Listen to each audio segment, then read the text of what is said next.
healing to the hearts that are wounded, but that also, God, you grant protection to those who are amongst this community. God, we thank you for the citizens of Montgomery, Alabama. We thank you for the city councilmen. We thank you for our mayor and our governor, God. We thank you for all elected officials. It's our prayer that you will crown their heads with wisdom, Father God, as they begin to govern and even consider what solutions must be found for the problems of our city. God, it's our prayer that you would endow us with the ability, Father God, to follow as it is we are those who have put them in office. We are those, Father God, who are your children. So we know that if you are in control of all, then all shall be well. For you said, and we know all things will work together for those who love the Lord and are called according to his purpose. God, we pray that you'll continue to do what you've always done. Keep being the God that we can trust in. It's in the mighty, miraculous name of Jesus Christ we pray. We all shout amen. Amen. Amen. Please remain standing for the pledge.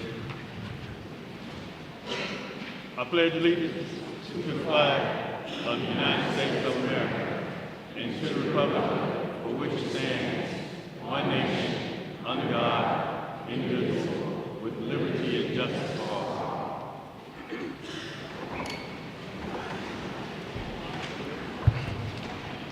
Thank you, Pastor Walker, for that prayer.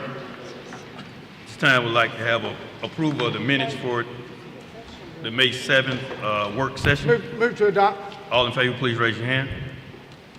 6 with 7, District 7 abstaining. Okay, thank you. Approval for the May 7th, 2024 regular council meeting minutes. Need a motion? Move to adopt. All in favor, please raise your hand. 6 with 1 abstention.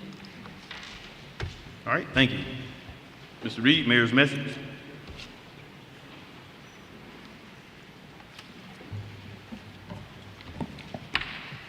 First, I'd like to say good evening to everyone, Good evening. The council and the citizens of Montgomery. Thank you for joining us tonight. Your dedication to our city and our community is truly appreciated, and we thank you for participating in this civic exercise. Before I begin my report, I'm going to hand it over to Betty Beville, and she will present a financial overview.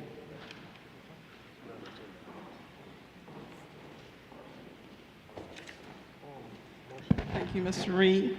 Good evening, council, and everyone that's here this evening. I am going to present to you a snapshot of what the city's financial position is projected to look at fiscal year end based on data that we had available on April 30th. We're 7 months into the current fiscal year, and ad valorem tax revenue has met budget. Business license revenue has already exceeded budget as of April 30th by 1%. Since we have 5 months remaining in the current fiscal year, I am optimistic that the city will collect additional revenue in both categories, albeit in smaller amounts since the peak for collections was March of this year. As you see the slide before you, the growth for both ad valorem tax and business license revenues is projected to come in over budget. It will be offsetting other revenue sources that may not come in at budget. The budget to actual projection of revenue on the screen reflects about a $4 million over budget amount at fiscal year end, which is primarily due to attrition from vacancies that are yet to be filled. Sales and use tax revenue is the largest revenue generator for the city's budget, which is nearly 50%. This revenue source is projected to come in at less than 1% over budget. Lodging tax revenue is trending slightly over 5% compared to the previous year at the same time period. Expenditures in the current year, budget to actual, are projected to come in at about $3.5 million less than break even, which equates to a savings for the city. Since total revenue is trending 5.5% higher than the same period in FY 2023, and expenditures are projected to be less than budget for departmental and non-departmental expenditures, it is projected that the city could add a minimum of $4 million to its reserve. Adding to the reserve will continue to put the city in a better financial position. Mayor Reed has committed to increasing the city's reserves with no less than $1 million each fiscal year. The higher the city's reserves are, the better equipped the city is to navigate through lean years financially. Having substantial reserves also helps keep the city's credit rating in an excellent condition. That is my report. Are there any questions from the council? Any questions for Ms. Vivo? Thank you. Thank you.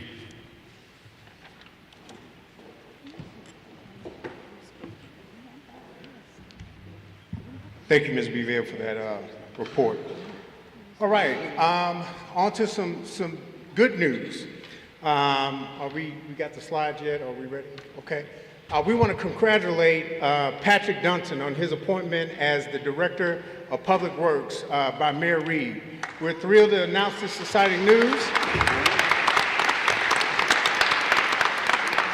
Patrick brings 19 years of dedicated public service experience to this role. We look forward to his continued contributions to our community. And Patrick was serving as our city engineer before taking on this position, and we're happy to keep him on the team, his knowledge and skills.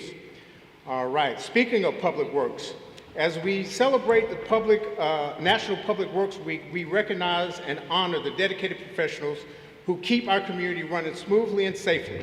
Public works teams are the backbone of our infrastructure, maintaining our roads, bridges, water systems, and public buildings. So once again, this is Public Works Week for May 19 through May 25, 2024. Thank you for your public works professionals, engineers, managers, and employees for the substantial contributions they make to protect our city's health and our safety. So once again, we'd like a round of applause for our public works employees.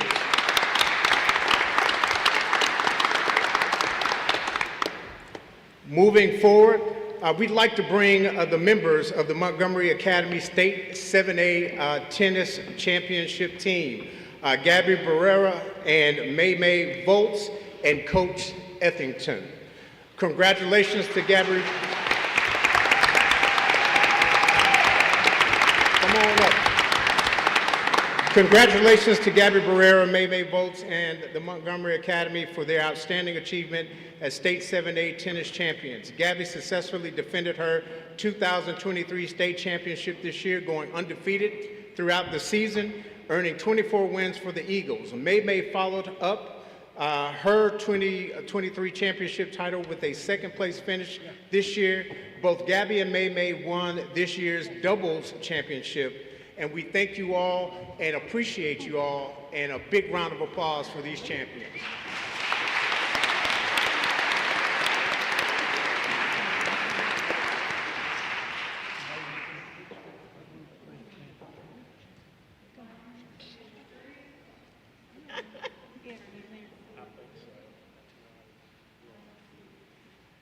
All right, congratulations.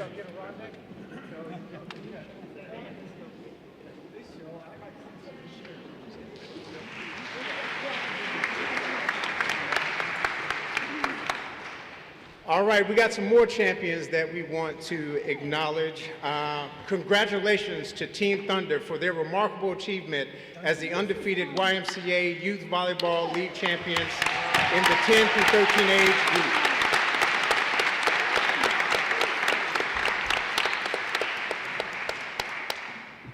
This team was led by Coach David George. The team earned the #1 seed in the league tournament, which they went on to win. Your teamwork, determination, and skill have led to your impressive victory, making us all proud. Coach George and the Thunder team are in front for a picture with the council.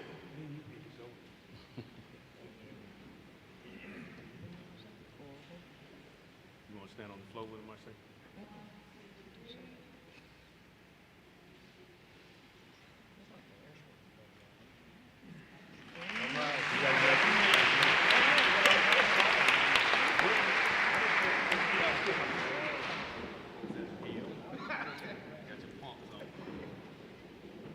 Once again, a big round of applause for the YMCA Youth Volleyball League champions, Team Thunder. All right, also I'd like to announce the National League of Cities Centennial Roadshow.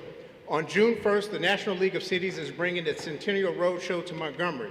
We are one of 100 cities the National League of Cities is featuring as a part of its centennial celebration. Mayor Reed is encouraging all members of the City Council to take part in showcasing Montgomery's unique history, character, and our vital partnership with the National League of Cities. Our office will be in touch with you with additional details going forward. All right, and finally, we have a public safety update. Chief Hall will now deliver a comprehensive report on the collaborative discussions and insight garnered from the prestigious U.S. Conference of Mayors meeting, focusing specifically on the vital exchanges between mayors and police chiefs. Thanks, Chief Hall. Good evening. Thanks to the council for having me here. If you could bring up that PowerPoint. Since becoming the acting chief of police here in Montgomery, the mayor and I have had multiple meetings, regular meetings, discussing what's going on in the city, the different problems we're facing in the city, and different solutions that we're trying to come up with to combat these problems throughout the city. In one of our conversations, he told me about the Conference of Mayors that was in Fort Worth, Texas, which is conference with mayors and police chiefs from around the country. And he felt it was imperative that I go to this particular conference so that we can see the different things that other cities around the country are facing, as well as what we're facing, and some of the things that we're doing and some of the things that they're doing. And the reason that's important is that if someone's already dealing with these problems, they've already started a roadmap of how they're going to come up with solutions to these problems. And if we can build on those solutions they've already started and get something done here in Montgomery as well, and then build on it further from there. So again, we met multiple times about not just that, but when this came up, he felt the importance, I felt the importance of, and so he sent me to this particular conference. And one of the first things that we discussed at this conference, if we go to the next slide, is the similar problems around the country. And the top three that they're dealing with out of the country, the exact thing we're dealing with. Is dealing with the gun violence, they're dealing with the machine gun, diversion devices, and dealing with officer shortages. So again, that's nothing unique to us. We've been seeing it all over the place here. We're trying to come up with solutions for that here. Also at this conference, we're not just police chiefs, but also federal agencies as well. And some of the things that they put out there that they're dealing to combat this with the officer shortages is hire officers at a competitive wage.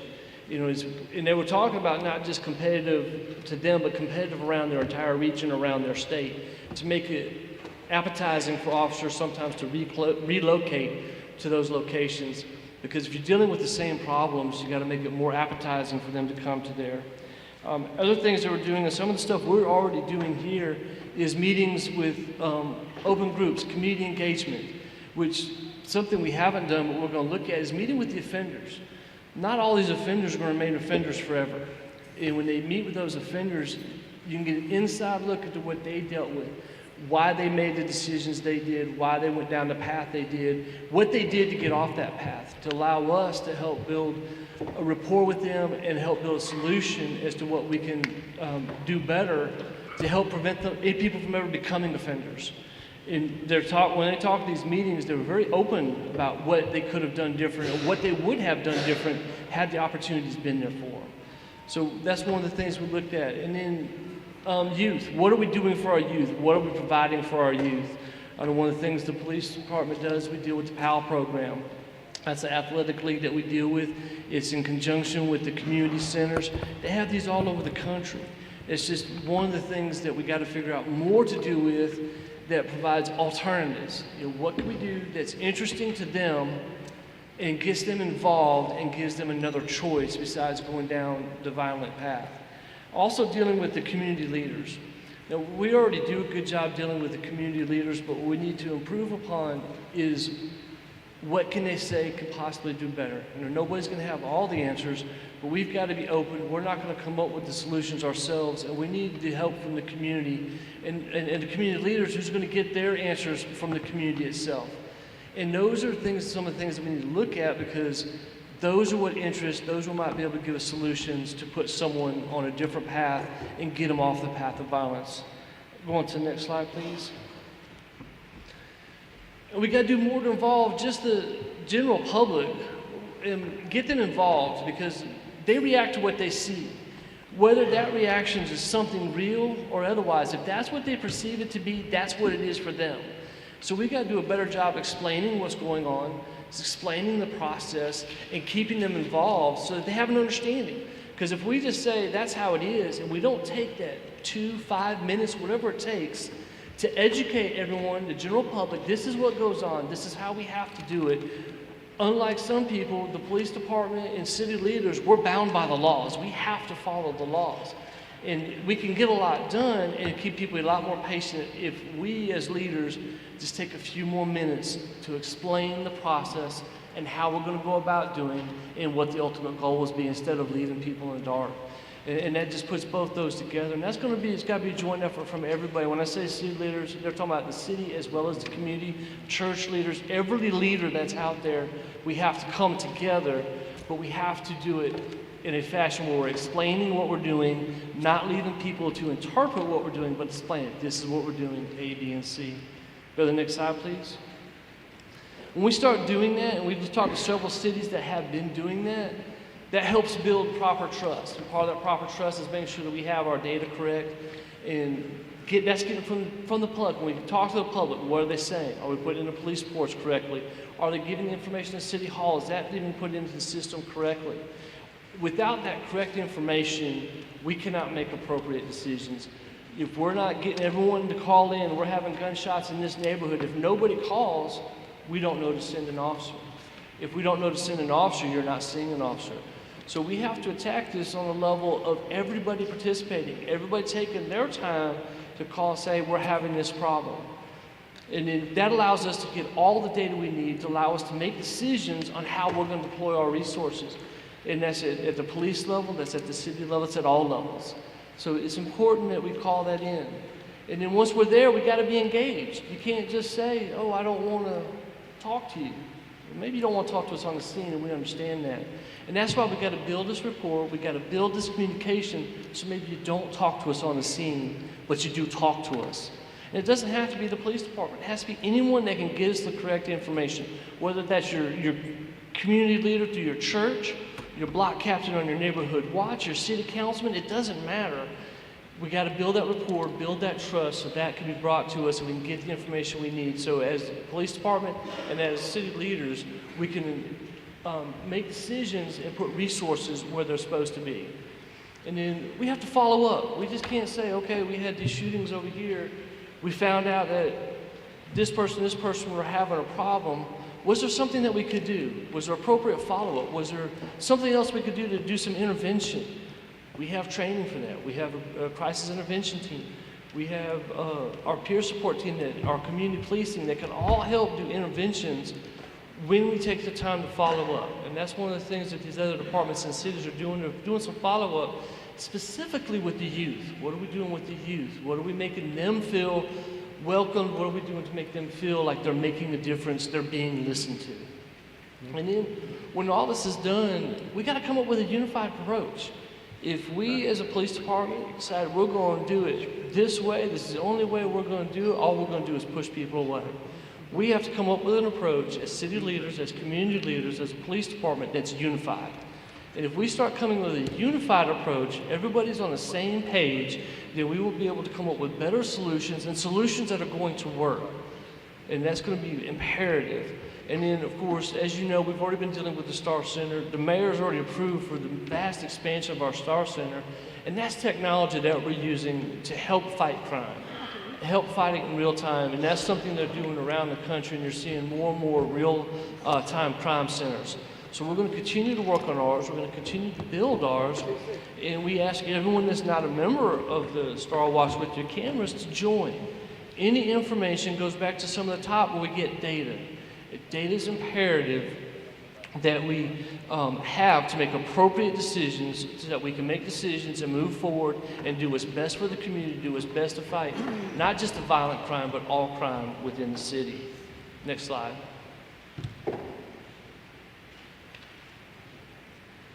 And then one of the things that we got to be more consistent is, and they're saying that a lot of people are looking at their officers. Are their officers being reflective of the community? In other words, if that says your community has tattoos and beards, are we allowing the tattoos and beards? Are we putting our officers in a position where they can be in community engagement? Are we encouraging that community engagement? Are we encouraging the intervention?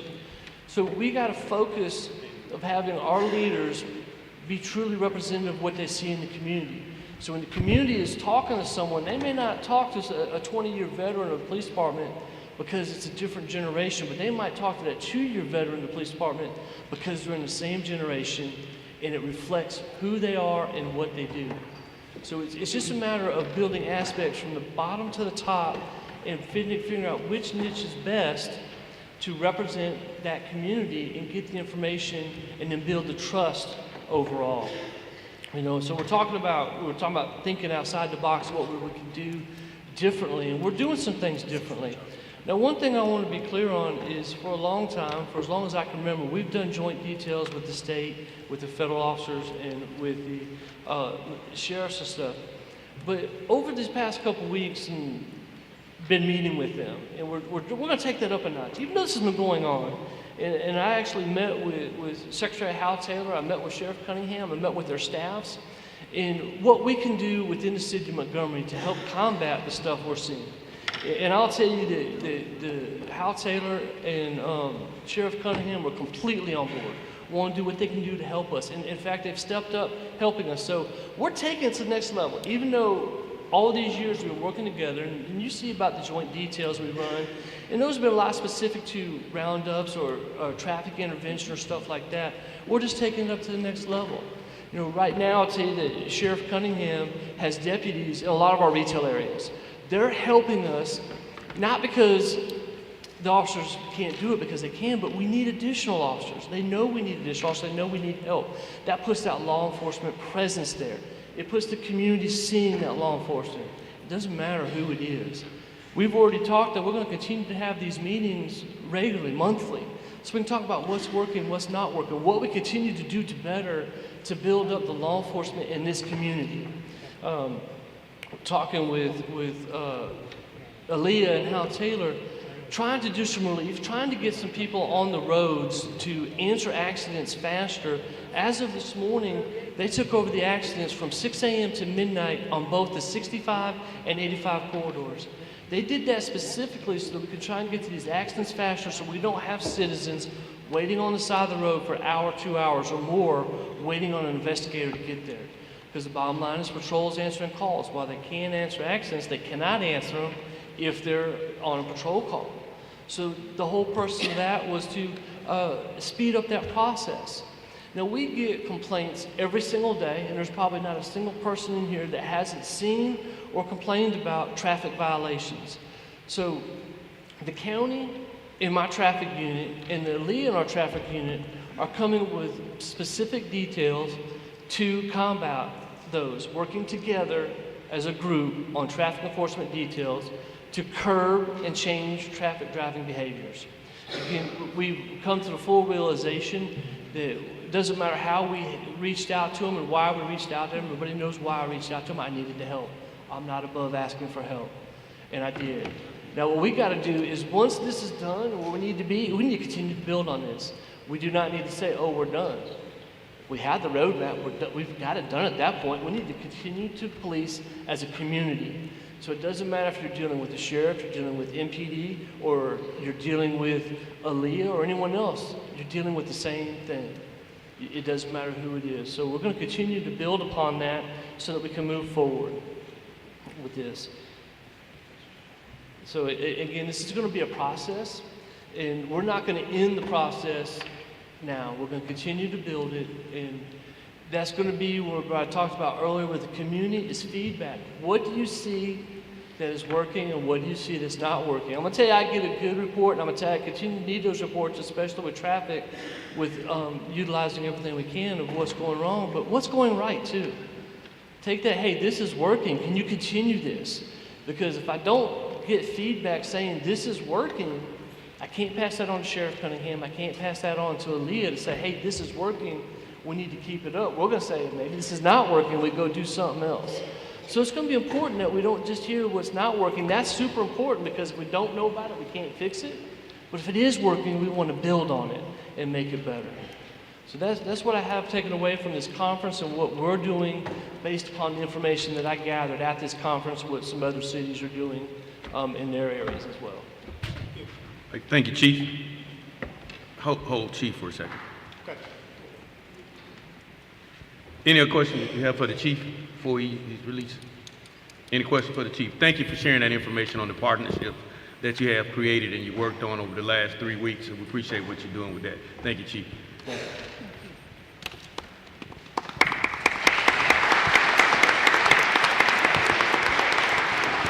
Council President, I just want to, for a point of clarification, I know you said the last 3 weeks, but these are partnerships that we've been working for months and actually over years. So we'll just make sure that this isn't something that's new. We're just informing the community of those partnerships we have with the various agencies across the state and the region. So thank you. And at this time, that concludes the mayor's message. Thank you. Anyone have any questions? Mr. Reed? All right, thank you. Ms. Beard? Ms. Blaylock? Yes, sir. It's the recognition of Avis Love Lewis by Councillor Beard, and there's a declaration that is signed by the mayor and to the council. In keeping with his honors way, I will read the last 3 paragraphs.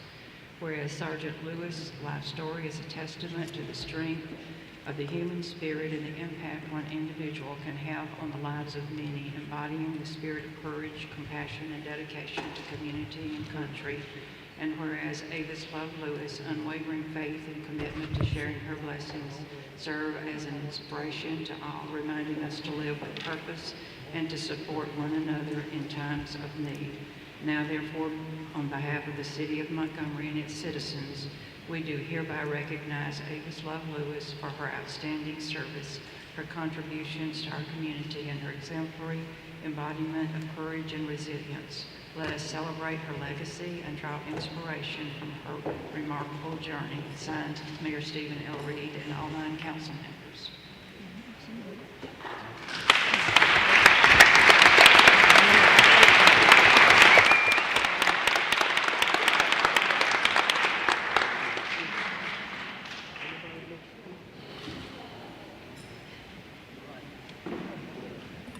For those of you that don't know Miss Avis Love Lewis, she is better known to everyone up here as Mama Love. And she has a huge heart. She loves Montgomery, and she is a great citizen and a great supporter of District 2. I'm proud to have her in my district and glad to give this to her today. Thank you.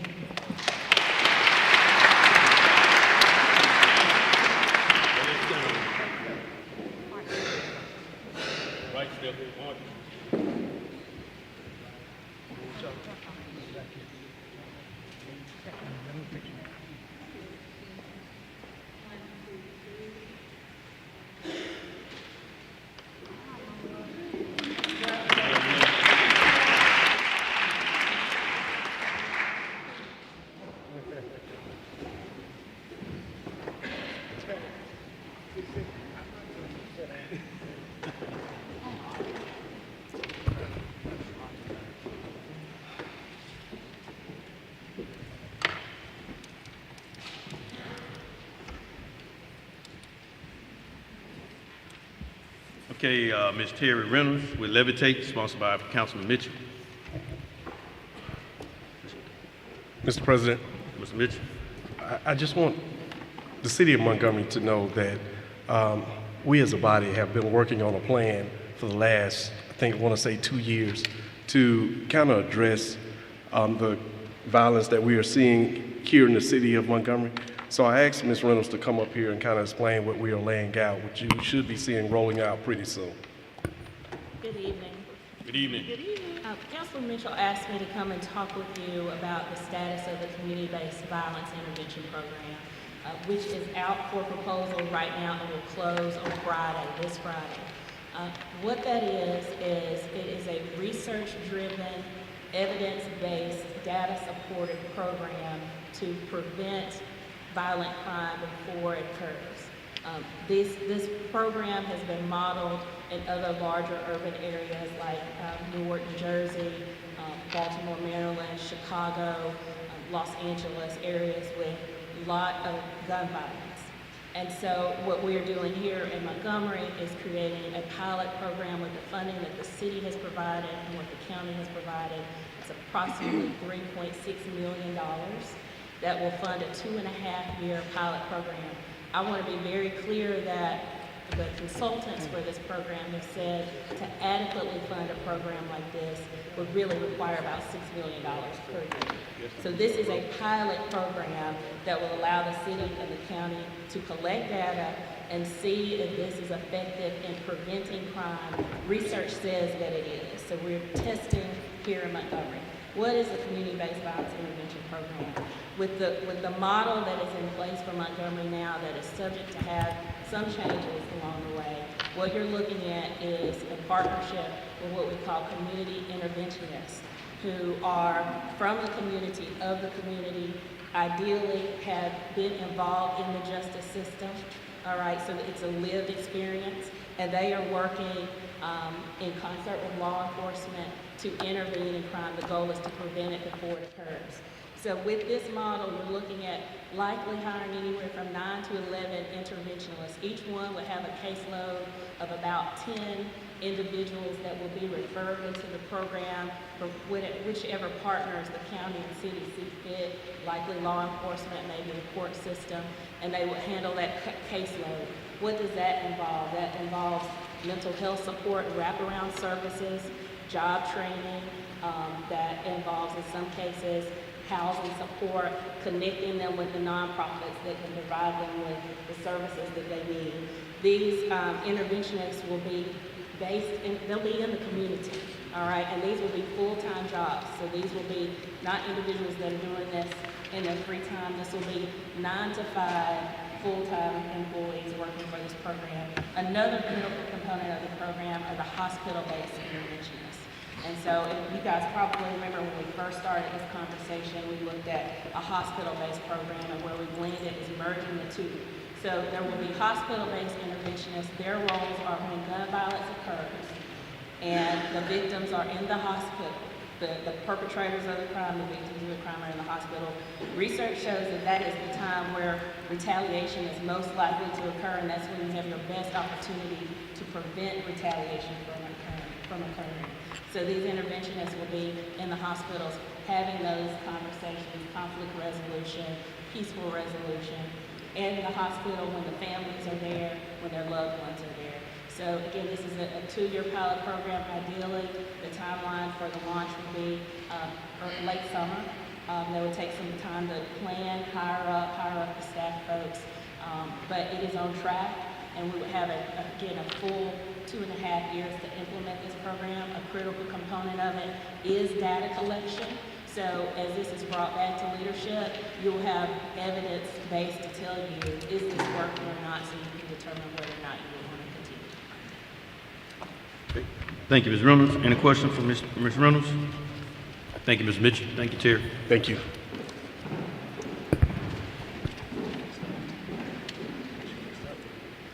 Okay. Any special committees report? That's right. Hey, Mr. Calhoun, Mr. Pruitt? I want to pull out the pay raises. I believe, Brenda, don't we have to vote to pull it out of committee? Yes, sir. And Ms. Betty, could we talk in generics, the pay raises that we were talking about in the hall the other day? Do we need to take a vote first? You've got to Yes, Ms. take a Pruitt. vote first, yes, Yeah. sir. Who's voting? Just the committee, right? No, the council as a As whole. a council as a whole? Council as a whole. So I need to make a motion to pull out the pay raises out of the Public Safety Committee. That's what I just did. All in favor? All in favor, please raise your hand. Unanimous. Thank you. Ms. Blaylock. Yes, sir. Ms. Beville. Yes, sir. Go ahead, Mr. Pruitt, you had a question? Yes, could we talk in generics what we talked about the other day and what we're looking at and what we think we can afford and where we're at? Do you want me to put the percentages in there or just talk from lieutenants down. Do the percentages just like we talked about in the hall the other day. Ms. Pruitt, can we just do a resolution on the one and then we'll have a public hearing on that at that time? Because we got about 5 of them that we want to talk about. So we know the one that we talked about as a whole that we're steaming toward. We can go ahead and get a resolution on the agenda Okay. to vote on that, and then we can get that out, because we can talk about the council as a whole. I don't want to go over about 6 of them today. So, no, and I'm not asking to vote. I just wanted her to tell people where we're at and what we thought we could do. And then I'll get with you, Betty, to help write a resolution up and Brenda to write a resolution up and get it on our agenda. Okay, so the discussion that you and our president, Mr. Calhoun, along with my discussion with the mayor, was that your ranks from sworn officer coming out of training all the way up through the rank of lieutenant would get a percentage pay increase of 15%. And from your sergeant all the way up to the police chief position would be at a 5% pay increase. You mean captain, right? Yeah, What's above lieutenant? Captain. Okay, thank you. I was never in the military, okay? Got family there, but my apology, okay? I probably should know better. Sorry. So that was the discussion that was had. It's something that, because of attrition and the number of positions that are going to be funded in the budget for MPD, it was something that was affordable, because we know that our sales and use tax, which is 50% of the city's total budget of $311.3 million, we could not afford to do anything outside of that. That was what we could afford. Right. In the budget. And looking at how our sales and use tax may become flat, because it's competing against years during the pandemic when everything was in double digits, okay? So that's the reason why you're not going to see the kind of revenue growth that you have seen over the last 3 to 4 years, okay? So with that being said, that's the plan. We've already got a pay scale tentatively in place that I will need to get with the people that need to go over that with us to make sure that the number's correct. And we've tested it, so we're pretty, 99.9% sure that it is accurate. And this, Betty, let me make sure that everybody understands this, that I know there were some rumors out there that garbage fees were going up and everything else. They ain't going up. That's not included in our calculations now. Yeah, this is all through attrition and nothing's going up. And whatever little growth we may have, Correct. okay? All right. Thank you, Ms. Beville. Thank you. Thank you, Betty. Mr. President, Ms. Riley? the grant department is going to do a community partner solution session, and it's going to be dealing with a little of crime prevention from 5:30 to 7, and it's going to be held next Thursday here in the audience, and they're asking for participation for people to come so that they can get some input. So I would like to just put that out in the air. So that's going to be next Thursday, City Hall, from 5:30 to 7 p.m., and that is May the 30th here in the auditorium. All right. Thank you for that. Mr. President, Yes, go ahead, Ms. Johnson. myself and Councillor Riley attended the Alabama League of Municipalities Convention this past week, and I was reappointed to the Board of Directors for the League of Municipalities to represent Congressional District 2 and the City of Montgomery, so that was a plus for us on that end, and we had some good takeaways, but we did leave with some really good information on brownfields and how we can redevelop those areas, as well as some information on how we can do some more attractive measures downtown and on the Selma to Montgomery Trail that we would like to, and that we are going to share with the Community Development, Grants Department, and Cultural Affairs, and probably some city services. All right, thank you. Thank you, me and Ms. Johnson and Ms. Riley, for attending that conference in Huntsville. Thank you, guys. Appreciate that information. Ms. Blaylock, item 1. Mr. President, item 1, 30-day review of Infusion Lounge, 3905 Troy Highway. Okay, in our public communication on item 1, we have Mr. Terrence Johnson, Ms. Angela Expert, Brandon Evans,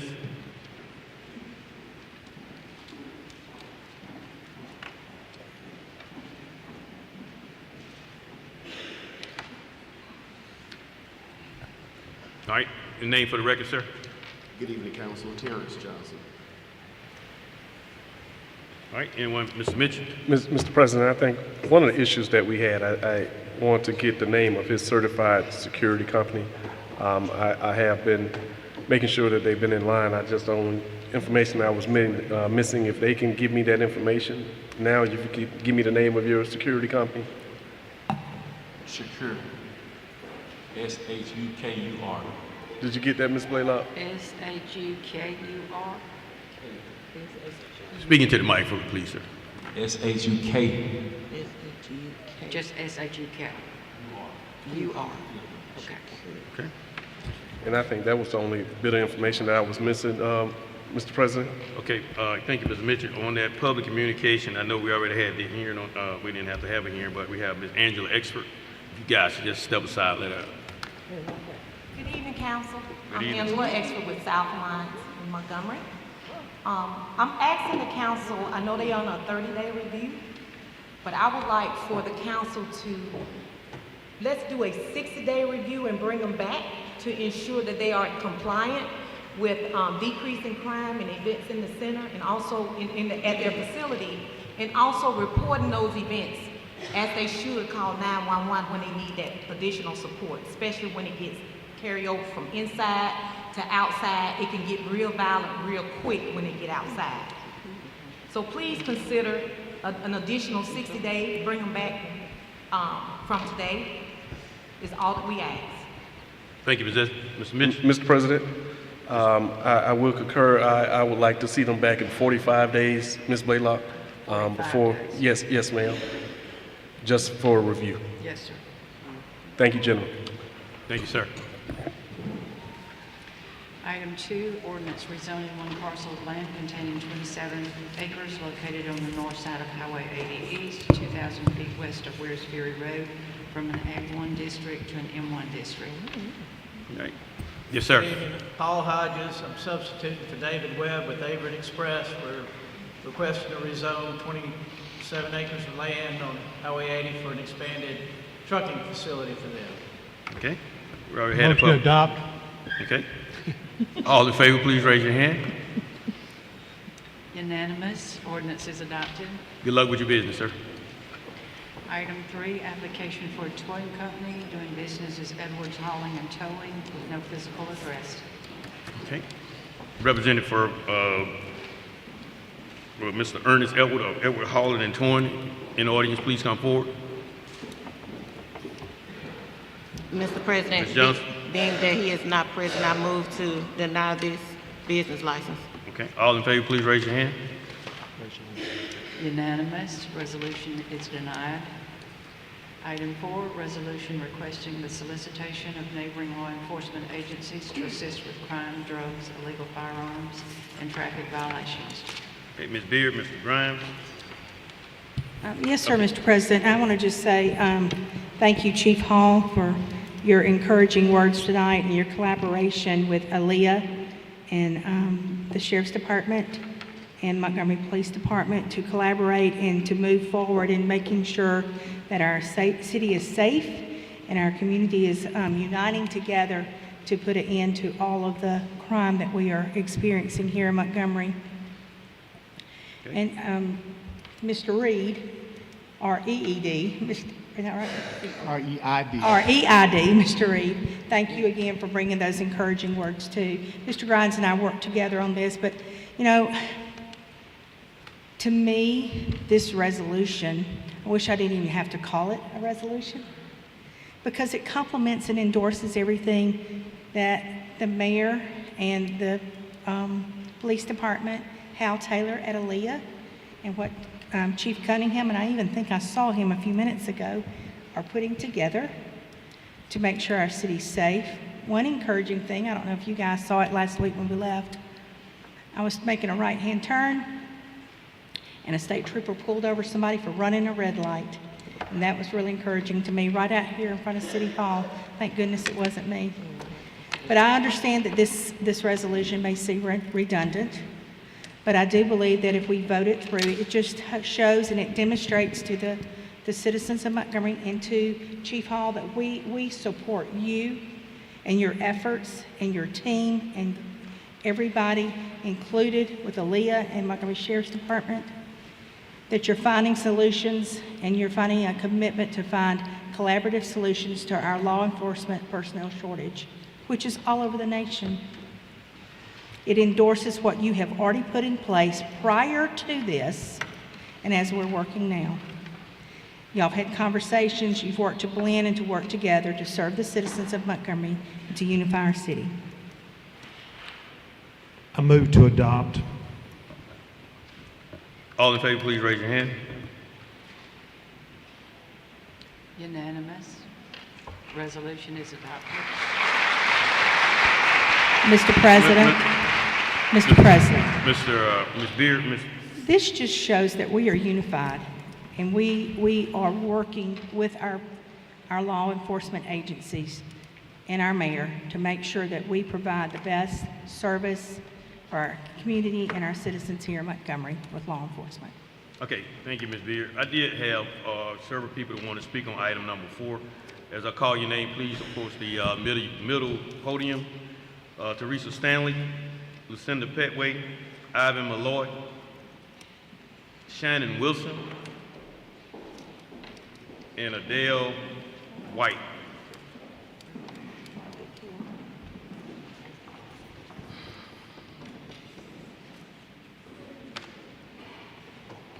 Ms. Stanley? Do you want me to time these? Mr. Yes, 3 minutes. Good evening. First, I want to thank the mayor and the city council for all you do Ms. Stanley, pull your mic to it. and your commitment to the city of Montgomery. Thank you for listening to what's heavy on my heart.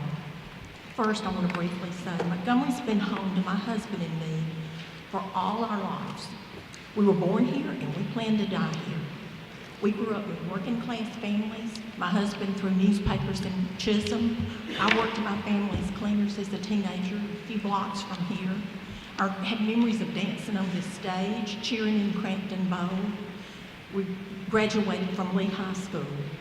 Not only did John and I choose to live in Montgomery 53 years ago when we got married, but I don't know who can say this. Every one of our children, our grandchildren, brothers, sisters, nieces, and nephews chose to make Montgomery their home. My point is, our roots are deep in this city. All our lives we've invested our time and our efforts in making this a better community.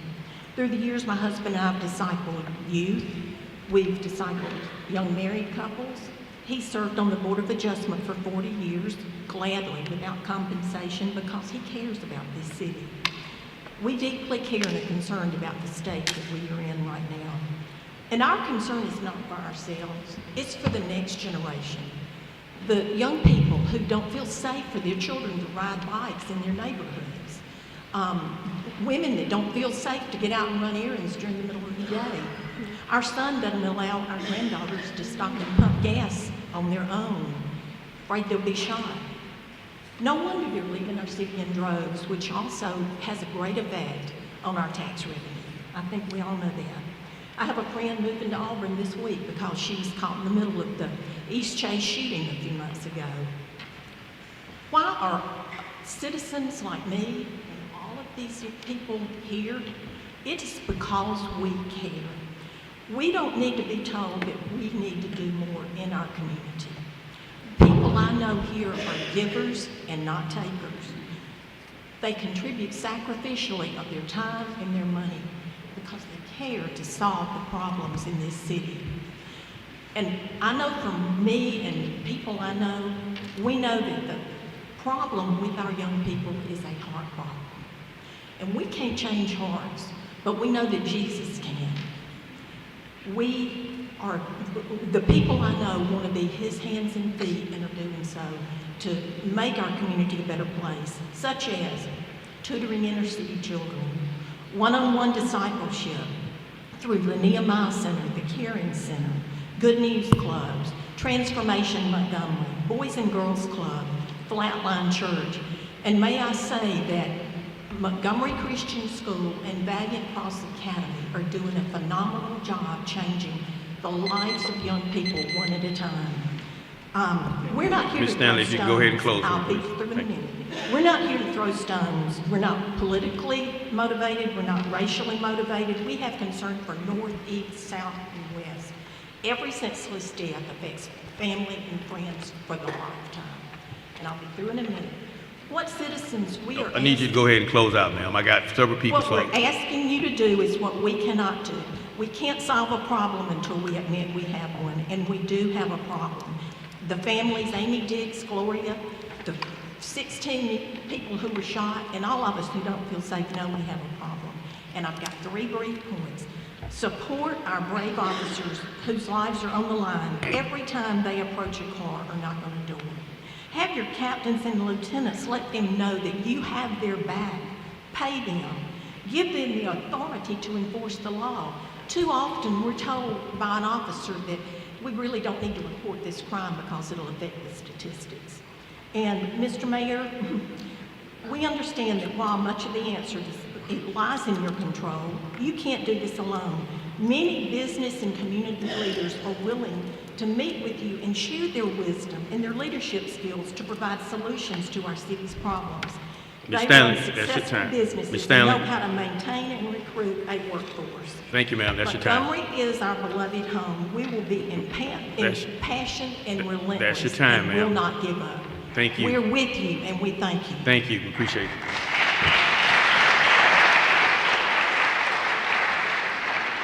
Ms. Petway. Good afternoon. My name is Lucinda Petway, and I live in Chisholm as well as she does. And what I wanted to say is officers wants to go home too. The violence is causing a lot of problems with them as well. That's why we don't have a lot of them. Something, you know, dang, you guys need to come out. I'm talking to all of the citizens here. Talk to us. Talk to us. Talk to us. After you guys too, you know. But what I'm saying is that let the police department know if you see anything illegal that's happening in your neighborhood, let them know. They need to know before they come there. Because if something happened, they can get shot and killed. If they know ahead of time, they can save their lives as well as another life. Back in 1986, I wasn't here, I was in the Marine Corps. I was told that a group of gangsters was on top of the police department downtown. And they got what they wanted, because they had helicopters and everything there. I'm talking about these gangsters did. Well, after they got what they wanted, they left. The person, whoever was in jail at that time. We don't want that to happen ever again. Ever again. In Highland Garden, my babies, my grandbabies, hear gunshots all the time. They are on the floor. They are scared. They are very scared. But the people who live in there are not reporting what is going on in the neighborhood. If you report what's going on, then maybe a solution can be reached. That's all I'm saying. I hear gunshot in my neighborhood. I call the police officer, like she said, and several other people said, and the officer said. I report different things. On my street, I don't hear no gunshots anymore because we constantly reporting it. So I'm asking the citizen of your neighborhood to please report anything happening there so the police can be safe as well. Thank you. Thank you, Ms. Petway. Mr. Ian Malloy.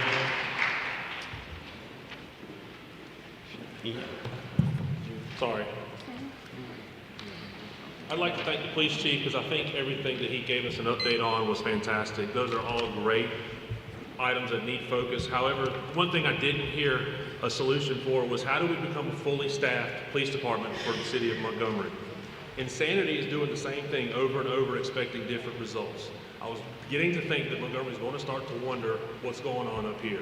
To see this pass today, I think that shows that you guys are not following this quote. The problems that I've been hearing are the same problems that were discussed 9 years ago when I ran for your position. 9 years ago, we were talking about a police shortage. We were talking about budget. So we need to come up with different solutions. This resolution that just passed is a Band-Aid. Crime is terrible here in Montgomery. Crime is so bad that Stephen Reed needs to have private security at his house 24/7. Crime is so bad that he needs to give his wife a private driver. Crime is so bad that his kids need a driver. Our police are understaffed and they need your help. So we voted for the leadership, but crime is so bad that Stephen Reed isn't here today. He doesn't want to work in Montgomery. How are we supposed to recruit new people to the city? We're not going to make personal attacks. Speak your statement. And I'm not defending Mayor Reed. He's not here. We're not going to have personal attacks. You can make your statements and we're going to move forward. We're not going to have personal attacks. Any more personal attacks, I'm going to cease your conversation, okay? We need the Thank you, sir. leadership that we desperately voted for. And that's on all 10 of you.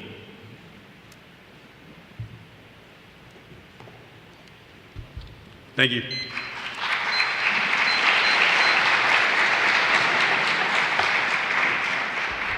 Shannon Wilson. Shannon Wilson. Not here. Shannon Inslee, I think. E-N-S-L-E-Y. W-I-L-S-O-N. She's on the public communications roster. Mrs. Inslee is on the public communications roster at the end. I don't know if she signed up for this one or not, but she's... Okay. She's on both of them. All right, Ms. Angela Esford. Good evening. My name is Angela Exford. I'm with South Montgomery Alliance. I want to first start off by saying thank you, MPD. We work well with MPD. They communicate with us. They know what's going on in our community, and we always get feedback. I just want to say thank you. To the council, thank you. Your unity speaks volume. We, as one Montgomery, must come together as one. There's no division in Montgomery. We have a prayer walk coming up June 1st. We're going to lead out from Narrow Lane Community Baptist Church. Come join us. When we pray together, things change. I just want to say again to all of you, our elected officials, your job is not easy. We know we got a long road to go, but I appreciate each and every one of you. Thank you for your job you do every day. Thank you.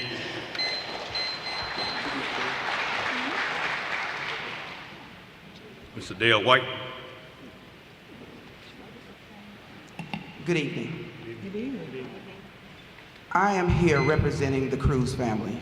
I was asked to come down to say a few things about Gloria, my friend, for 14 years. I got the phone call and it threw me. I was so hurt and devastated about it. I'm not here to beat up on anybody. I just want to let you all know who she was. We worked together for 6.5 years at an assisted living home where we fed the residents. We loved the residents. I soon left and she soon followed me to Montgomery Public School System. And she went to Baldwin. And the kids there call her grandmama. And I know that they are hurt. We all are hurt. The family is hurt. I spent several hours with the family on yesterday, and they're just holding. I'm asking that you all not forget about them. The funeral is this Saturday. One of my workers gave me some disturbing news this morning, and I called my brother. They're talking about shooting up the funeral. So we're gonna need some extra law enforcement watching over this family this weekend, at the funeral and at the repast. This is heartbreaking. Our children, I just don't know what to say about them now. Gloria loved her family. Gloria always cooked for her family on holidays. And she didn't just cook a plain, simple meal. She did a spread because that's who she was. She worked with Miss Karen. Miss Karen told you all about her. She did a spread like Miss Karen does spreads. And her family really enjoyed and loved her, and they're going to miss her. I'm going to miss her. Please do not forget about this family. This weekend, please do not forget about them. After this weekend, do not forget about them. Because we need what? Each other.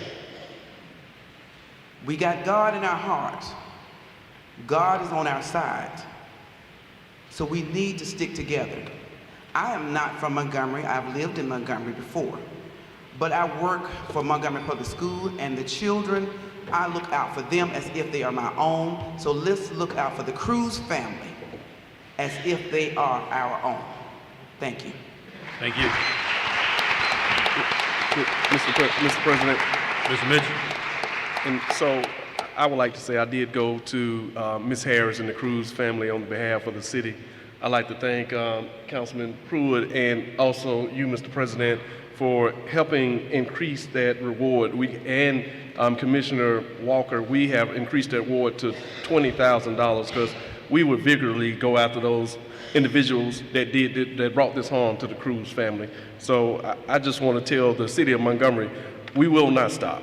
We'll make sure that whoever is responsible, if we have to take it up as high as it needs to go, we'll make sure it's a city that we stand behind the Cruz and the Harris family. So I just want to thank the council as a whole for standing behind the Cruz and the Harris family.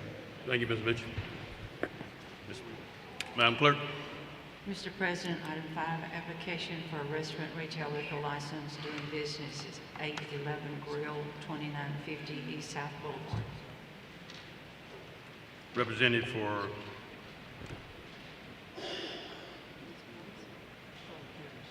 (11) Bar and Grill. Please come forward. Mr. President. Mr. Mitchell. We had a conversation with them, with the neighborhood association presidents. So it was some things that need to be addressed. So the neighborhood association presidents did ask me to carry this item over. I did convey that to the owners and the representatives, so we will carry this over until the next meeting. Okay, Ms. Esford, you want to speak on this item? All right, thank you.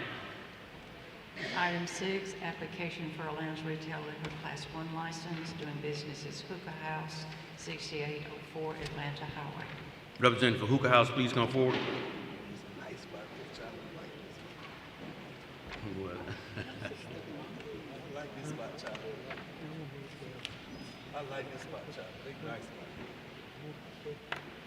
Are your name for the record, sir? Barry Robinson. Okay, we already had the public hearing on this. Yeah, let me just address this. I've got some very big concerns on this issue. I gave you my word I would help you because you've invested. But what we'll ask you to do, I'll approve this tonight, but we want you to close at midnight. And we're going to have a 3-month review of your issue. And if you've got a clean bill of health at that point, then we'll be good. But we're going to watch this close because we've got issues that are causing our police department major issues that are costing us a lot of money for our police departments to be involved. So we want to make sure that you're not costing us money being open. So I will I would like to adopt this with the stipulation that he closes at midnight and he comes back for a 90-day review. All right, any questions? Yes, Barry, would you be able to talk to us a little bit about your security and what you'll have in place?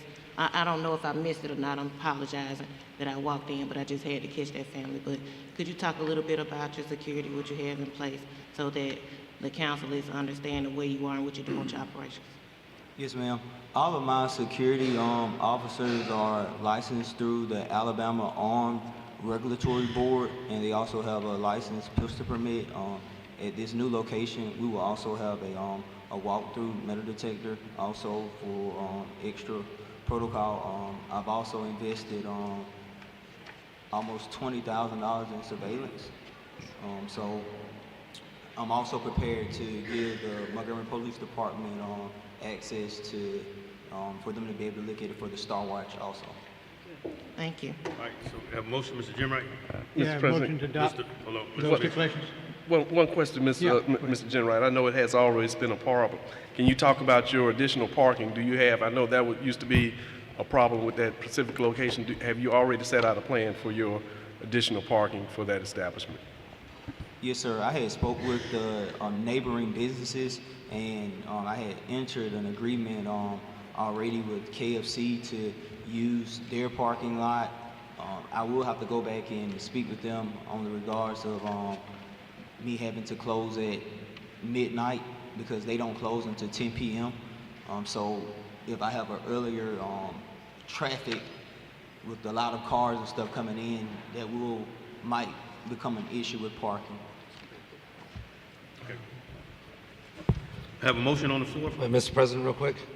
Just to be clear, the license being requested is a special retail license? No. Or is it a lounge license? It's a lounge license. It's got it listed on your application as special retail.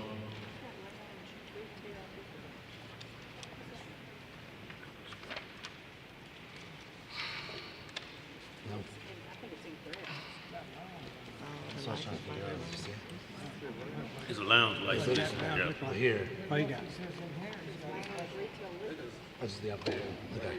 Have a motion on the floor, Mr. Hey, what's the difference? Just out of curiosity, if it's in the packet. No, yeah, it's just inconsistent on the pages. Yeah. Okay. All right, Mr. Jim Wright. Yeah, motion on the floor.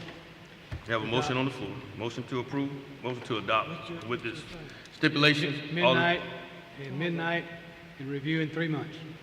All right, all in favor, please raise your hand. 7, All opposers have the same right.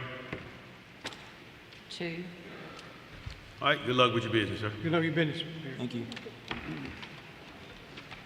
Item 7, application for retail beer and retail table wine on or off premises doing business as the Elegant Zone, 2801 Vaughn Plaza. All right, your name for the record. Kawana Abner. Willie Abner. Okay, Mr. Pruitt. Move to adopt. All in favor, please raise your hand. 6, All opposers have the same right. Ms. Beard, are you abstaining? Or I no? am. You're abstaining? Yes. Got 1 abstention and 1 absent. Okay. The resolution carries. Good luck with your business. Application for retail beer and retail table wine off premises only, doing business as Extra Mile Lines Pride, 6850 Vaughn Road. Represent. Your name for the record, sir. Don Patel. The public hearing has already been held, Mr. Pruitt. Move to adopt. All in favor, please raise your hand. Unanimous. Good luck with your business, sir. Thank you very much. Item 9, ordinance authorizing purchase and sale agreement and sale of real estate for economic development at 924 Madison Avenue to Alabama Building Renovation Finance Authority. Okay. You want to go ahead and just give an explanation for the council?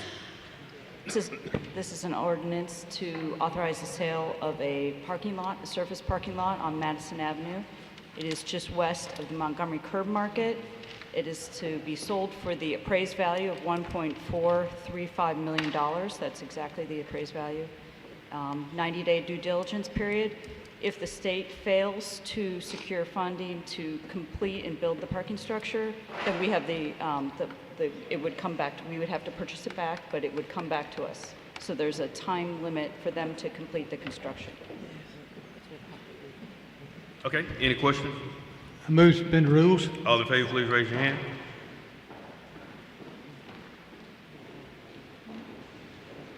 Unanimous. Need a motion to adopt? Motion to adopt. All in favor, please raise your hand. Unanimous. Ordinance is adopted. Thank you.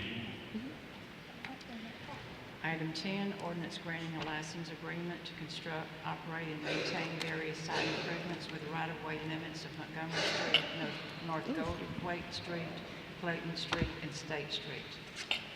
Okay. Representative for, yes, sir, your name for the record. My name is Stephen Seabolt from EJI, and I'm here with our architect, Tim Slager. Okay, Tim. Oh, no, you good. I just had your name on here to speak on that. Any question for representative for number 10? No. Need a motion? Motion to suspend the Move rules. suspend rules. All in favor, please raise your hand. Unanimous? Need a motion to adopt? Move adopt. All in favor, please raise your hand. Unanimous? Good luck with the project, sir. Y'all ready to move, eh? Ready to go. Madam Clerk.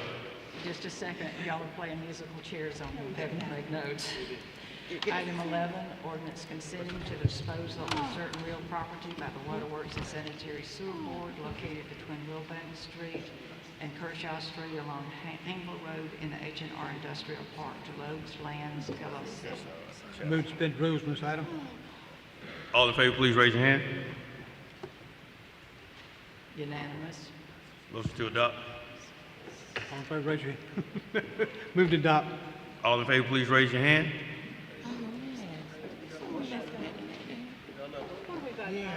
We're voting on item number 11. Wait a minute, Mrs. Number Beard. 11. Number 11. Wait a minute, I don't have a good vote. Ms. Back Beard, up. did you vote Have to motion to suspend? suspend All right, rules. Let's get that one let's first. replay. I need a motion to suspend the rules. I got it. All in favor, please raise your hand. Unanimous? Motion to adopt. All in favor, please raise your hand. Unanimous? Ordinance is adopted. Mr. President, can we get a 5-minute just What you want, 5-minute recess? recess for a second? I really want to get through the agenda I and know. come back to You it. got it. But yeah, we'll go ahead and take, what we're taking a 5-minute recess on is we just got some news from the council standpoint that our acting chaplain for the Montgomery Police Department has passed away. And the council wanted to give a moment of silence for that. So, you know, that takes precedence. So we'll start back at number 12. Any councilman want to speak at this time, you can go ahead. We'll take a 5-minute recess. We'll return, we will reconvene at 6:35.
Ms. Blaylock.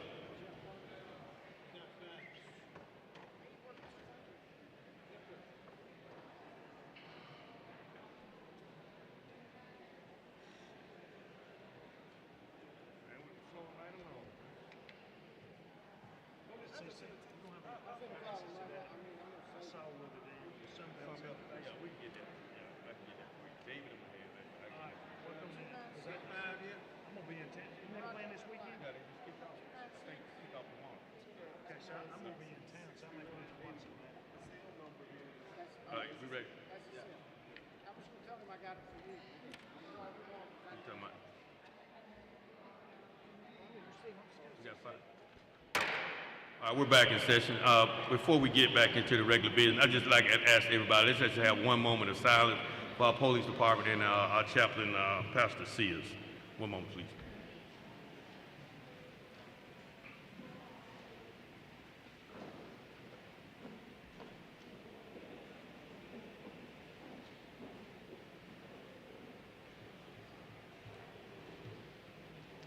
Thank you. Let's keep that plan in our prayers. Thank you. Madam Clerk. Item 12, ordinance suspending section 2 of ordinance 51-2023, council rules of procedure to change the time of the June 18th work session to 10 a.m. and council meeting to 11 a.m. Mr. Samansky. Yeah, Mr. President, there's a special event that's occurring that involves the entirety of the council that evening in Birmingham, and so we are making a recommendation to change the time of the council meeting. I'd like to make an amendment to this. Got to make a suspension of the rule and first. adoption, then Sure, my bad. Motion to suspend the rules?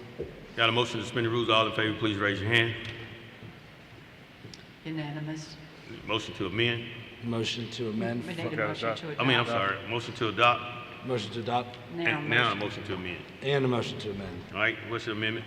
Amendment is change the time from 10 and 11 to 11 and 12 to allow people to attend the county commission meeting. Okay, so the work session will be at 11 a.m. and the council meeting will be at noon. Yep. All right. Okay.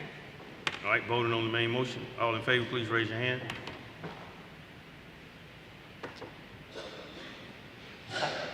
You're on the dais. Are you going to vote, Mrs. Graham?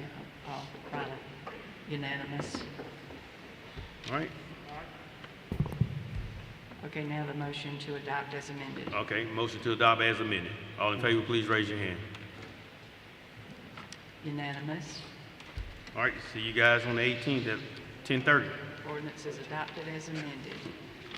Item 13, resolution related to the City Board of the Montgomery Museum of Fine Arts and the Montgomery Museum of Fine Arts Association Board. All right, this item will be carried over for 2 weeks. Yes, sir. Item 14, resolution setting a show cause hearing on June the 18th on the proposed revocation of the business license doing business as the Velvet Room, 3526 Eastdale Circle. All right, representative for the Velvet Room. No, sir, they don't have to speak. Oh, This this is a show cause, my bad. This is just to set the show cause. Set the show cause. All right, Mr. Grimes, need a motion? Motion to set it. Suspend the rules. Suspend the Motion to rules. suspend the rules. All in favor, please raise your hand. Unanimous. Need a motion to adopt. Motion to adopt. All in favor, please raise your hand. Unanimous. Resolution is adopted. Item 15, application for a restaurant retail liquor license doing business as POV Restaurant, 163 Eastern Boulevard. All right. The representative for POV Restaurant on Eastern Boulevard, please come forward.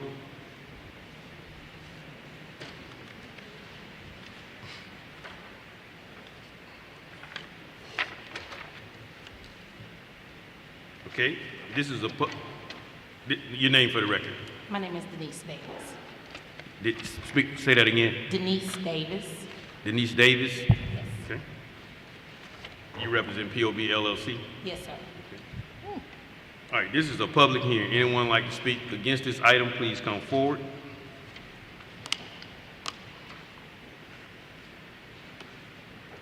Okay. Declaring the public hearing has been held. It's now properly before the council. Need a motion, Mr. Grimes? Motion to deny. Got to suspend the rules. Motion, hold on, my Mike, let's Hold on. play it Let's again. Video again. Before we do that, go ahead and tell us what you're trying to do with this. We're here to counsel, then the council will take up this issue after we see and Mr. Grimes make his recommendation. Okay. Go ahead. What are you planning on doing at this location, ma'am? Your name for the record, sir? I'm sorry, Terrence Caffey for the record. Good evening, council. Good evening. Okay. We will open at 11 a.m. During lunch, we'll do a meeting 3. Also, we have a regular menu that we'll be running. We'll do happy hour from 5 to 7. We'll close at 10 on weekdays, and we'll close at 12 on the Thursday, and we're looking to stay open till 1 a.m. on Friday and Saturday. Also, we'll be doing brunches on Sunday during the daytime from 4 to 8. Mr. President, can we ask questions? Yeah. Are y'all already open and serving alcohol? We were doing a transfer with the previous business that was there. So we were really just doing like a soft open under their license and everything until we got our own license. With alcohol? Sir? With alcohol? We were running under their, we were still using the previous as a transfer, so we were still using the other person. I don't think that transferred, did it? I don't think that transfers either. Mr. Caffey, are you sure that transferred? Excuse me? Are you sure that alcohol license transferred? Yes, sir. We've done everything with the ABC. That's how we got on the agenda. Okay. Mike, run the video, please, sir.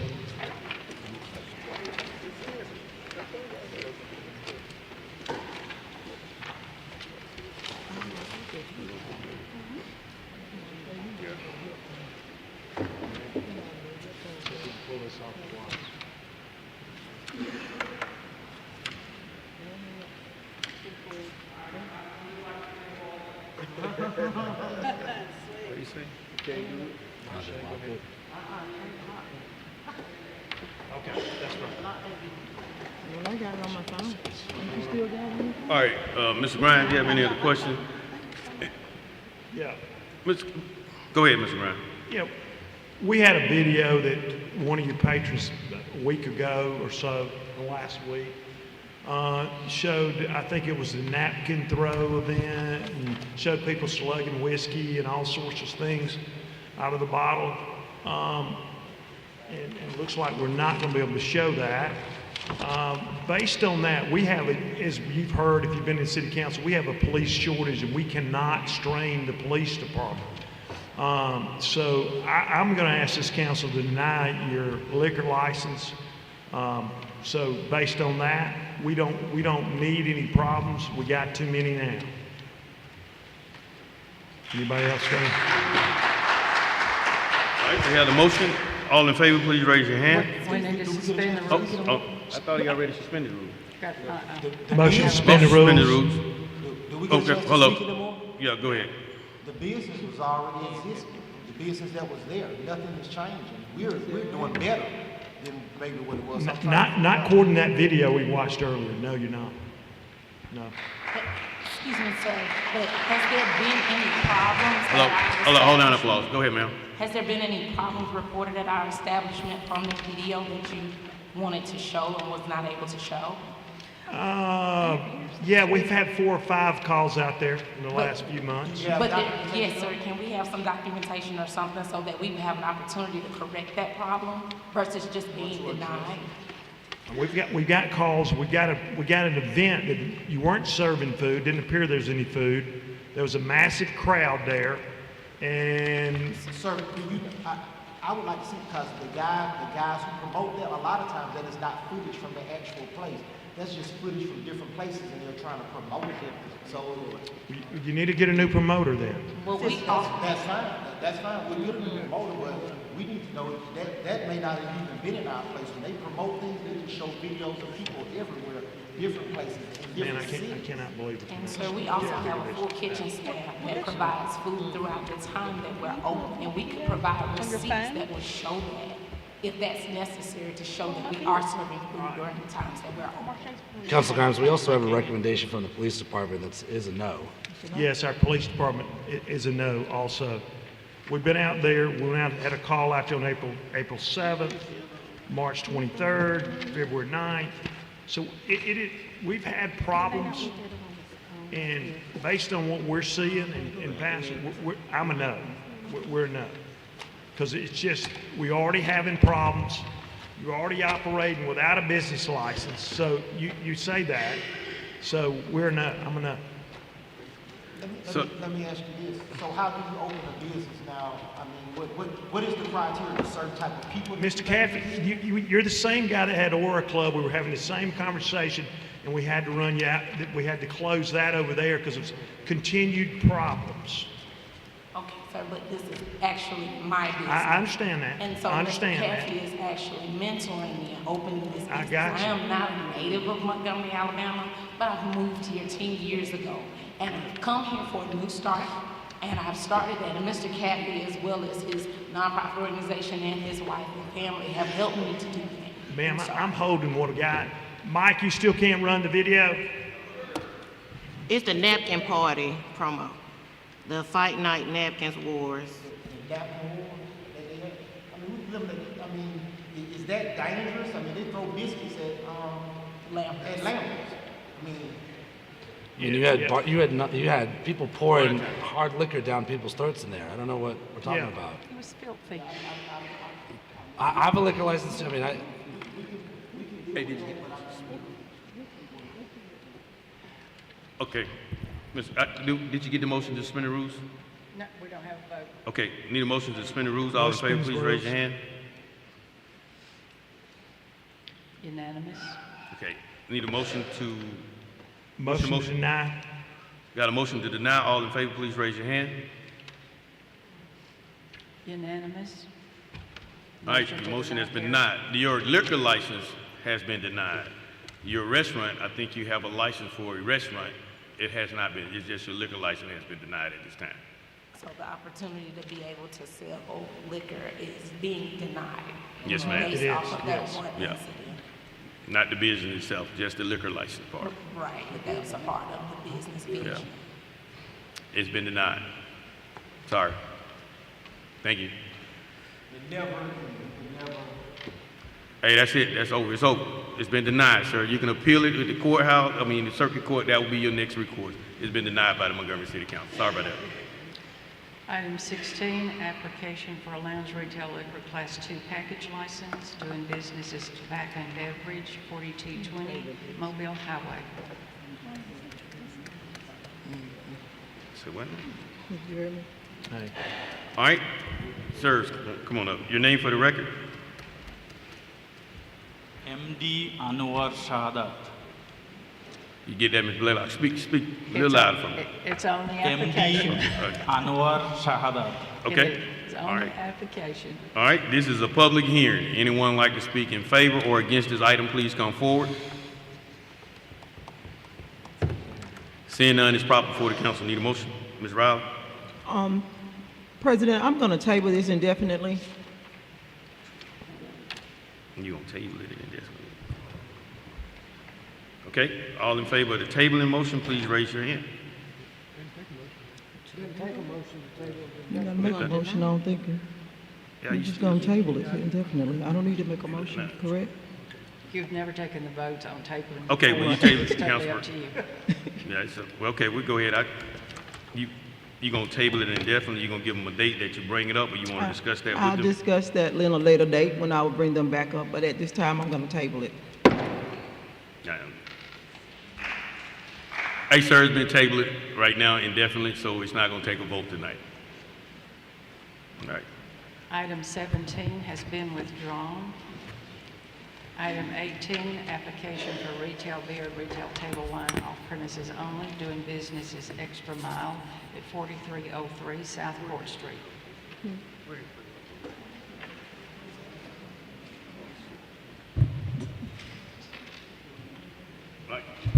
Where we at? Like, item number 18? Yes, sir. Just read. All right, this is item number 18. Your item has been tabled, sir. Unless you represent item number 18, your item has been tabled.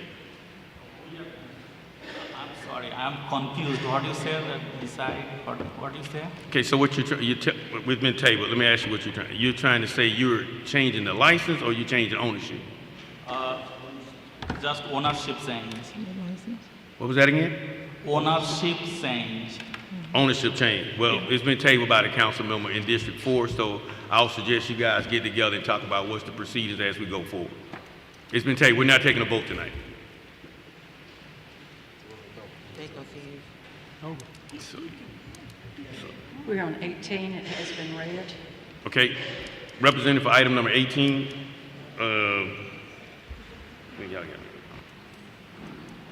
Gas Express, please come forward.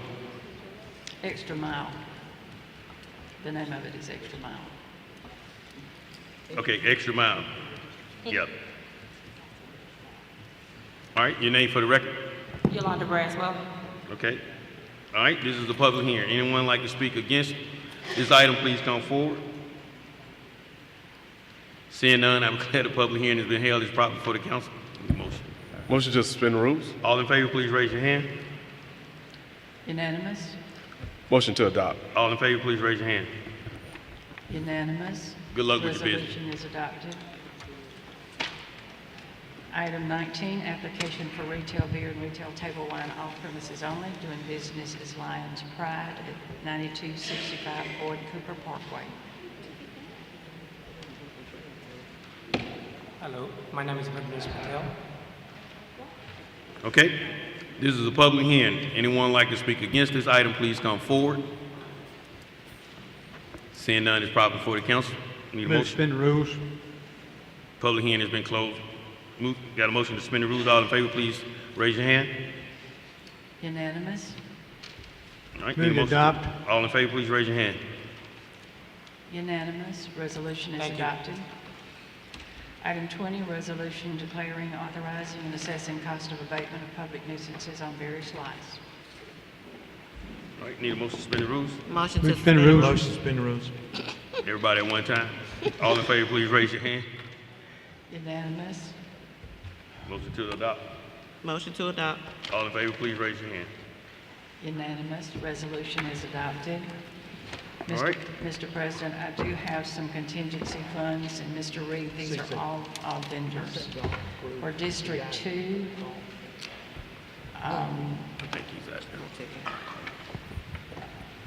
Mrs. Beard, on the Dalrata School, you did not put an amount. It's $3,000, I'm sorry. 3,000. It's for their summer program. Yes, ma'am. Also for District 2, 2,000 to Percy Julian High School for Senior Fashion Show. Also for District 2, $5,000 to the Wing Festival at East YMCA. For District 8, $2,550 to the Breckenridge Homeowners Association. Also for District 8, $3,000 to Melrose Neighborhood Association, $3,000 to Norris Farms Neighborhood Associations, and $500 to Pilgrim Rest Baptist Church. Mr. Okay. Reed, these are all vendors. Do you agree? Mr. Reed, do you approve these? I agree. I approve. Mr. President, Ms. Beard? I have another one, please. I want to do $500 to Alabama Kidney Foundation, please. Alabama Kidney, $500? Yes, ma'am. Ms. Blaylock, I got another one. Yes, sir. Leo Golf, Yes, sir. $1,000. Okay. Anybody else? Yes, Ms. Blaylock. West Side Jubilee. That's what it's called. West Side Jubilee? Of Alabama, Okay, 1,500. all right. All right, anyone else? All right, need a motion? Motion for Mr. approval. Reed, you okay with these? Yes, I'm good. Motion to adopt. Who All- made the motion? Mr. Grimes. Mr. Grimes, okay. All in favor, please raise your hand. Unanimous? All right. All right, Ms. Blaylock, Yes, sir. on the, I want to assign the Commerce to the Commerce and Industry Standing Committee, the NAIC classification for business license revenue and fees. To Commerce and Yeah, Industry. Commerce and Industrial. Yes, sir. All right. Anything from the council as a committee? Yeah, Mr. President. Ms. I had recently, probably about a couple of council meetings ago, I asked about having the departments come and speak with us prior to the budget hearings, so that way we can have discussions on what was needed and what was missing prior to us getting the information and start doing budget hearings. So I'm asking on June 4th and June 18th council meetings that it's split between general services, street maintenance, parks and rec, the zoo, planning department, and community development to provide the council with projects that are not complete. And let me add traffic to that as well. The projects that are not completed, ongoing projects to be added to the 2025 budget, the anticipated budget amounts, how many staff are currently approved, how many are filled, and if they're looking to add any in the 2025 budget. So that way, and the reason I'm doing that, Mr. Reed, I know I've discussed it with you before, but we've seen time and time again that they give us the same budget, and some things are not ever changed. And then we have some times where they may need some extra things throughout the year. And if we can go ahead and discuss that or even just hear it, we'll know what's happening. Because like for me, instance, we still have some pending paving and things like that. Okay, we have the Chief CFO, Ms. Yes, ma'am. B-Bill. Okay, you all know we have our week of budget meetings when all of that should be discussed, right? That's set by Act 618 to have those Right. budget meetings. Right. And we've already got that on a schedule for departments. It has not been sent out. Actually, the budget information goes out on Friday of this week. This Friday. Yes, and so those dates are already established for, and we actually come to the auditorium, and council members come in, and that's when every department presents their budget. And we're required to do that. Yes, ma'am. I just remember that last time we did that, a lot of things hadn't changed. And so I kind of wanted to put it to the top of their minds so that with discussions, because we still ended up, for instance, cultural affairs did change a couple of things, but then it was some departments that then, i.e., maybe it was some projects that were pending from 2023 that had not still been completed. So I'm interested in if the money is still there or not, because we constantly have those kind of conversations. And so I Well, just wanna make projects sure. are not going to be a part of that operating budget. That's a And that's part what two I remember item that we try to, as much as we can afford, any other revenue sources that we may have, is where those funds have to come from to cover it. If we don't have bond funds available, which we do not right now, because we haven't been to the bond market since, 21, in Right. March of 21. So the budgets that are being discussed during our budget meeting week are going to be about operating budgets. And then that's strictly all we're doing there, so that we can, the mayor can present a budget to you all before the deadline on August the 20th. And I think that deadline is going to be on a council meeting date this year. So part two budgets are usually after the fact, when we see at the end of the year if we've got enough fallout to do, purchasing of equipment, because we got away from lease purchase agreements. We roll 1 year off and then another one on. So you continuously having 3 years of debt for purchasing rolling stock for the city, such as your sanitation trucks, your, ladder trucks, pumper trucks for the fire department, what have you. So that part would be for a separate meeting after we get finished with the operating budget during that time. And we normally give the departments about 3 weeks to review. We prepare the payroll portion of it. They go through it. If additional positions are needing to be funded, they would go in that part too. And we would talk about, that's what they come here to the meeting and say, we've got these additional positions, and at that time, a determination is made as to whether or not we can afford to do that. Right, yes ma'am, Ms. Beaver. I remember that good, and that's why I wanted to do this. So it was more outside of that piece, but more on the project piece. As a council of a whole, we always find ourselves as a whole, not seeing that happening. And so I just wanted us to be sure that we talk with those specific departments, because things aren't changing. And then, for instance, we used a lot of the ARPA dollars on facilities when it could have went to programming. And so to ensure that doesn't happen again, that we're talking, the departments are talking and looking at those kind of things, because when we did those budget hearings last year, I just did not see that they were doing that. And I know we kind of had the discussion across the council that wasn't happening. And when we go to... And when are you wanting to have these meeting dates again? Let me help that. I think what I want to do is, I don't want to do it on a council day, but I want to encourage the council members, as Ms. Baby was saying, those budget hearings are open to the public and open to each council member. It's done all day. That's where those questions get answered. Those things that you see what the department needs with the budget, with the revenue that's been provided that we have from the citizens with our sales tax revenue and all the revenue, that's where we make those decisions. We're going to get presented a budget from the mayor's office based on the revenue, based on our CFO, before we make those decisions. We can't increase the budget or give a department any more funding unless we're going to create a revenue stream to actually help those things. So I understand what Ms. Johnson is saying, but I think we need to be encouraged to come to the budget meetings, to sit down, ask those questions, and see where we can. And if you're willing to make the revenue sources, if the numbers don't meet what we need to do, whether it's $311 million this year, if it's 323, we got to find 308. We got to find that. So I think we're going to work together. Let's be concerned about what the council budget is going to be this year. That's going to be an increase. So we'll figure out what we need to do. Appreciate that, Ms. Johnson, but let's not do it on the council meeting. Let's discuss that and make sure we encourage people to come to those budget meetings and get that done. Good move. Okay, thank you. And before you leave, Betty, just real quick, and the council does get the budgets before we have those hearings, so they can take an opportunity to review the budgets and then be prepared for questions when we do the public piece. I understand what you mean by the capital projects. I can provide you a document. Those typically are managed in our PIPE, which is our permitting, inspections, planning, and engineering department.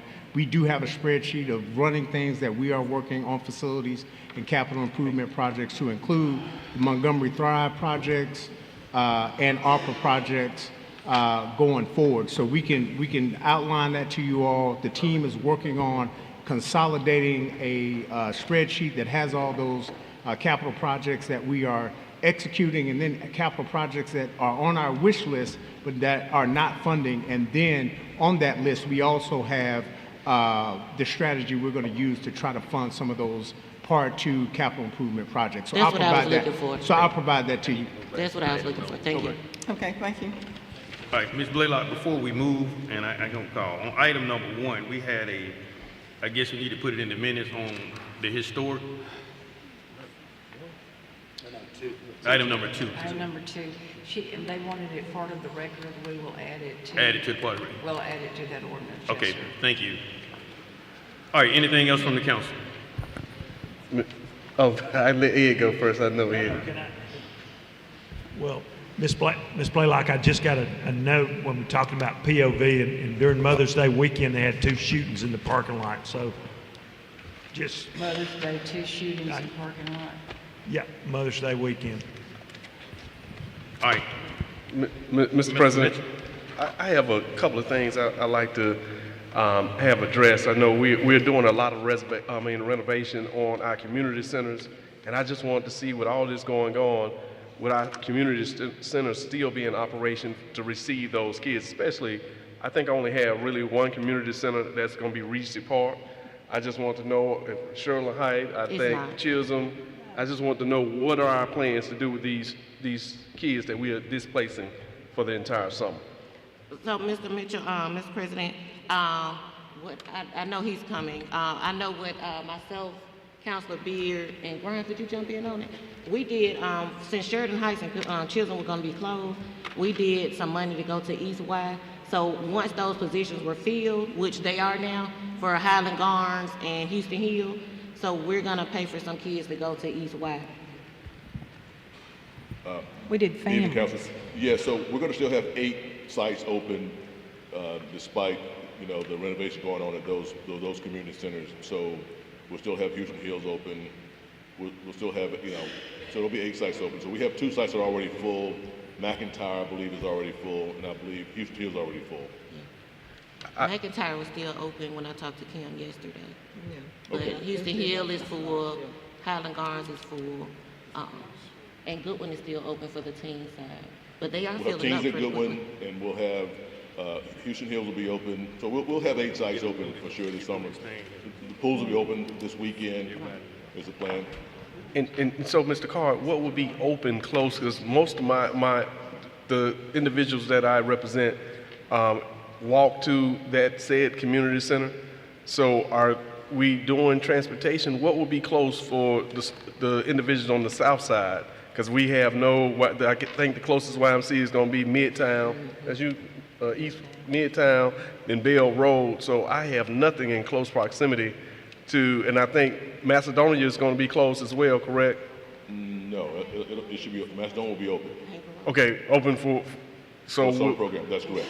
And we won't have any type of transportation, correct? Well, we transport when they come to the center. There'll still be the citizens, the parents' responsibility to get kids to the center, but we transport them, out different programs in the course of the day. Yes, sir. And that decision was made regarding Regency Park. At the time, we were discussing different locations. We only had 2 registrations at Regency Park at the time, and we were discussing where to go with Regency, and we had 2 directors to retire. So we had a staffing issue we had to deal with. So we felt like that was the best move to make sense. It was the one center that was running behind in terms of his pre-registration numbers. Yes, sir. All right, Mr. President. Mr. Mitchell. Have one other thing that I like to talk about, if we can. I know maybe a year ago we had the fire department had some individuals that was they got severely hurt in that fire. Saw one of them on the TV. I want to say a day or 2 ago. I think he had to have 5 more surgery, and I think the council gave money for the foundation. And if anybody in the fire department can talk about, do we need to give more money? How is it going? How are those individuals being taken care of by the city? Because I want to make sure that we are taking care of our own. Yes, sir. There was a limit on what was available at the time because we've had some other firefighters have been injured, and in order for us to take care of them in the same way, we had to set a limit to how long it would be because we really don't know how long these firefighters are going to be out. There's some other issues going on right now that make it a little more difficult for us to actually talk about that are on the legal side. So I really don't want to address it any further. Do a little meeting or something? All right. Mr. President, I'm sorry, Mr. Mitchell, go ahead. Are you finished? I just wanted to bring up too that we're having tomorrow at the Mann Museum, I've invited all of you, we're having the Crump Center seniors who are kind of displaced. We're having a luncheon for them tomorrow. I think we have 125 seniors on our Crump Center list that will be participating. So it starts at 11. We'd love to have the City Council come by and stop. And hopefully maybe you will join in future months and host a luncheon yourselves. Thank you. Mr. President, I have Mr. one thing. First of all, Marche, I love the idea about the gun, discharging the gun. I think that's great. I think that's really good. But we got these kids all have automatic weapons, and I'm just talking to you, Stacy. I thought there's a law, 10 years if you're caught with an automatic weapon or something converting. I want to see us get hard on them. I want to see us getting discharged, but these kids are they're putting their finger down and spraying bullets everywhere. So what can we do beyond, as a city, to kind of help with that? Mr. Graham? Our state legislator did not take that up. It passed the House, it did not take up any. Okay, then that's what we need to address. This crowd out here, folks, wear your state legislatures butt out about getting the switch and all those laws passed. We need the automatic weapons off the street.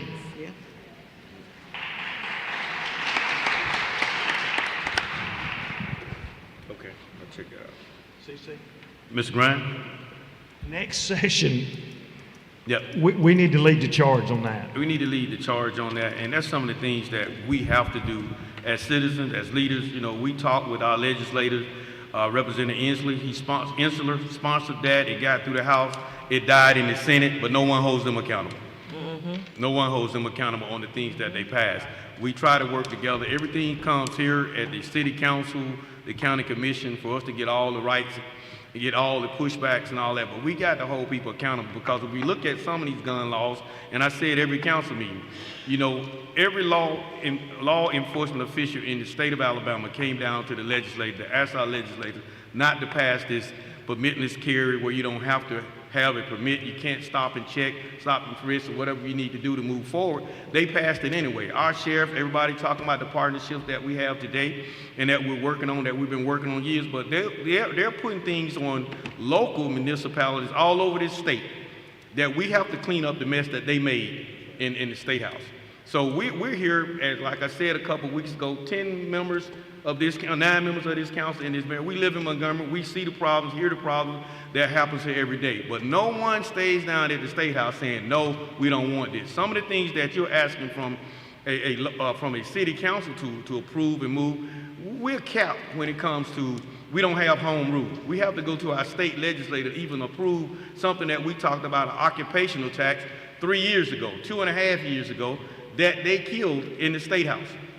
That we was talking about putting 2 police officers in a car, moving around all this, that can create some of these problems. Now we're trying to reach out to find money to fund these things and to increase things that we need to do to make this city better, to protect this city. But all of that was denied because there was an agenda from the national level that came down in all southern states that said, hey, we don't want this, we want guns. We're not trying to take the Second Amendment right away.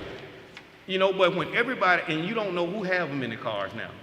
You know, so those are the things that we're faced with as a council, that we can't create laws that supersedes the state law. So, you know, with that being said, we're going to go into the public communication for non-agenda items.